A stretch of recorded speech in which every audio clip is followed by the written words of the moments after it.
জনগণের কল্যাণে বিএনপির রাজনীতির মূল লক্ষ্য। তারেক রহমান রাষ্ট্র পরিচালনার দায়িত্ব পেলে নারীর ক্ষমতায়নে ফ্যামিলি কার্ড সহ স্বাস্থ্য সেবা নিশ্চিত করা হবে।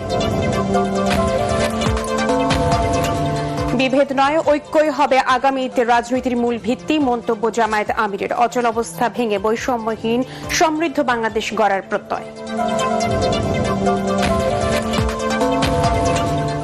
সত্য না জানার কারণে পোস্টাল ব্যালট নিয়ে অনেকের মধ্যে ভুল বোঝাবুঝি হয়েছে। সিইসি শেষ দিনে প্রার্থিতা প্রত্যাহার করেছেন 20 জন।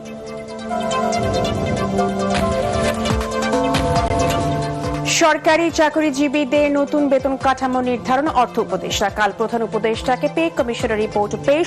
কার্যকর হতে পারে আগামী অর্থবছর থেকে। নির্বাচনের আগেই লুট হওয়া অস্ত্র উদ্ধারের নির্দেশ প্রধান উপদেষ্টার। অর্থ মন্ত্রণালয়ের রাজস্ব নীতি ও ব্যবস্থাপনায় দুটি প্রশাসনিক বিভাগ গঠনের প্রস্তাব অনুমোদন। এবং রামপুরায় বিজিবির হত্যাযজ্ঞ 25 মার্চের গণহত্যাকে ছাড়িয়ে গেছে চিফ প্রসিকিউটর। চানখারপুলে 6 জনকে হত্যা মামলার রায় পিছিয়ে 26 জানুয়ারি।